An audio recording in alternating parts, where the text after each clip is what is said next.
My father is the best mother on अर्थ. हे वाक्य उच्चारल्याबरोबर टाळ्यांचा कडकडाट झाला आणि आजूबाजूला पाहिलं तर अख्खं ऑडिटोरियम टाळ्यांच्या कडकडाटाने दणाणून गेलं होतं. त्या टाळ्यांच्या रिदम मध्ये मीही सहभागी झाले होते. पण त्याचबरोबर आणखी एक गोष्ट आढळली ती म्हणजे अनेकांचे पाणावलेले डोळे माझ्यासह. प्रसंग होता एका आंतरराष्ट्रीय दर्जाच्या शाळेत साजरा होणारा मदार्स डे सेलिब्रेशनचा. इंग्रजी माध्यमाच्या शाळांतून असे कार्यक्रम घेतले जातात. आंतरराष्ट्रीय दर्जाच्या शाळेतल्या हिरवाईनं सजलेल्या विविध वृक्षसंपदा असलेल्या बगीच्यातील झाडांना धुण्याची पर्वा न करता तो पाणी देत होता. तेवढ्यात शाळेच्या शिपायाने त्याला सांगितले, गंगादास, प्राचार्य मॅडमनी तुला बोलवलंय, आत्ता लगेचच. शेवटल्या 2 शब्दावरचा जोर निरोपाची तीव्रता अधोरेखित करत होता. हात स्वच्छ करून गंगा निघाला मॅडमच्या केबिनकडे. त्याची छाती धडधडत होती. रोजचा पायाखालचा रस्ता संपत नव्हता. डोक्यात विचारांचे काहूर माजलेले. कशासाठी बोलवलं असेल मॅडमने? खूप शक्यता पडताळून पाहिल्या गंगाने. All परम्युटेशन्स combinations. पण छे, आपल्या कामात चोख होता तो. टकटक टकटक त्यानं दार वाजविले. बाहेरूनच विचारले, मॅडम, तुम्ही मला बोलवलत? आत ये. आतून एक जरब असणारा आवाज. तो आणखीनच नार्वस. दार लोटून तो आत गेला. करडे रुपेरी केसांची फ्रेंच नॉट घातलेली आणि धारदार नाकावरचा आकर्षक फ्रेमचा चष्मा असलेल्या प्राचार्यांनी त्याच्याकडे बघितले आणि टेबलवरच्या एका कागदाकडे बोट दाखवले.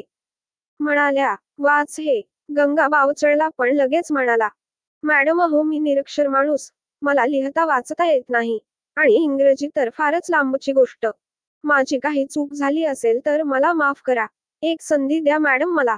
मी आजन्म ऋणी राहीन तुमचा.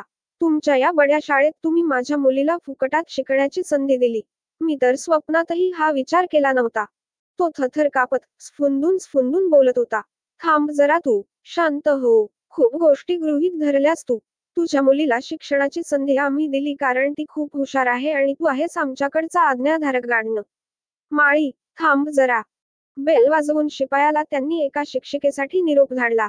ही शिक्षिका आली की वाचून दाखवेल आणि अर्थही सांगेल तुला. कागदाकडे निर्देश करीत म्हणाल्या, की हे तुझ्या मुलीनं लिहिले आणि मला वाटत होत की तू हे वाचावंस. तेवढ्यात टीचर आल्याच. टीचरने वाचायला सुरुवात केली आणि प्रत्येक ओळीचं हिंदी भाषांतर करत वाचलं. ते लिहिलेलं असं होतं, आज आम्हाला आमच्या आई बद्दल लिहायला सांगितले. कारण मदार्स डे. बिहारमधल्या एका छोट्या खेड्यातून मी आले. शिक्षण आणि आरोग्य सुविधांची वानवाच तिथे. कित्येक माता बाळांना जन्म देताना मृत्यूला कवटाळतात. माझी आई त्यातलीच एक. मी या जगात आल्यानंतर मला कौतुकानं कवटाळताही आले नाही तिला. माझा बाबा हा पहिला व्यक्ती होता ज्यांनी मला हातात घेतलं. आणि कदाचित एकमेव. प्रत्येक जण दुःखी होता. कारण मी अशी मुलगी होते जिनं जन्माला येताना आपल्या आईला खाल्लं. माझ्या वडिलांनी पुन्हा लग्न करावे म्हणून सगळ्यांनी प्रयत्न केले. पण त्यांनी लग्न केले नाही. माझ्या आजी आजोबांनी नैतिक, आर्थिक, भावनिकरित्या बाबांना प्रवृत्त करण्याचा कसोशीने प्रयत्न केला. पण बाबा ठाम राहिले. शेवटी तर आजी आजोबांनी अल्टिमेटम दिला. तू जर आमचे ऐकले नाहीस तर ही शेती, जमीन जुमला, घरी आतलाच दामही मिळणार नाही. या सर्वातून तुला बेदखल केले जाईल. बाबा दुसऱ्यांदा विचार करण्यासाठी सुद्धा थांबले नाहीत आणि क्षणार्धात सगळ्यावर पाणी सोडले. सुखी आयुष्य आणि विशेषतः ग्रामीण जीवनाच्या सुखी जीवनावर पाणी सोडले व मला घेऊन या मोठ्या शहरात एक सडाफटिंग माणूस म्हणून अतिशय कठीण, कष्टप्रद जीवन स्वीकारलं.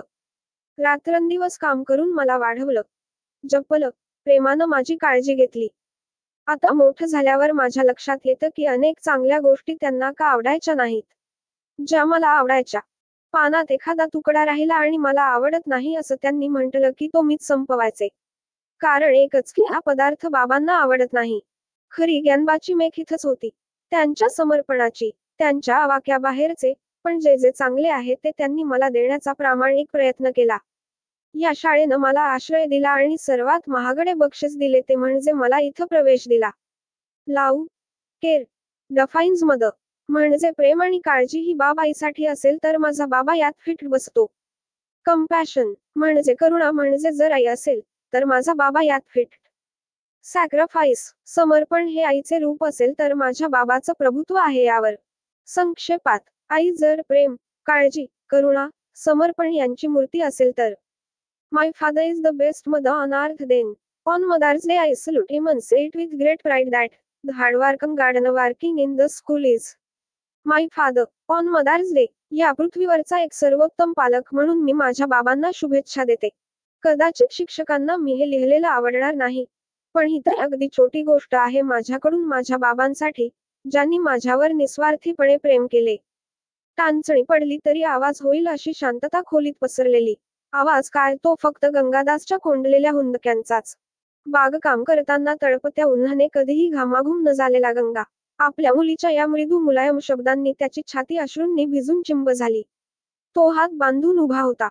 शिक्षकाच्या हातातून गंगानं तो कागद घेतला आणि हृदयाच्या जवळ धरला. अद्यापही हुंदक्यांनी त्याचं शरीर थरथरत होत. प्राचार्य मॅडम खुर्चीतून उठल्या. गंगाला त्यांनी खुर्चीत बसायला सांगितले, पाण्याचा ग्लास दिला आणि म्हणाल्या. आवाजातला प्रशासकीय करड्या स्वराची जागा आता मुलायमतेने घेतली होती. गंगा, अरे तुझ्या मुलीला 10/10 गुण मिळाले. शाळेच्या इतिहासात मदर्स डेच्या दिवशी आईवर लिहिलेला हा सर्वोत्कृष्ट निबंध आहे. आपल्या शाळेत मदर्स डे निमित्त उद्या एक मोठा समारंभ आयोजित केला आहे. शाळेच्या व्यवस्थापनाने यासाठी मुख्य अतिथी म्हणून तुला बोलवण्याचे ठरवले. आपल्या मुलांना वाढविण्यासाठी खऱ्या अर्थाने प्रेम आणि समर्पण करणाऱ्या व्यक्तीचा सन्मान आहे हा. सर्वात महत्त्वाचे म्हणजे यावेळी तुझ्या मुलीनं तुझ्याबद्दल दाखविलेल्या विश्वासाला अप्रिशिएट केलं तर तिलाही अभिमान वाटेल आणि शाळेलाही, आपल्याकडे असणाऱ्या सर्वोत्तम पालकाचा. खरं तर एका अर्थाने बागशिल्पकारच तू.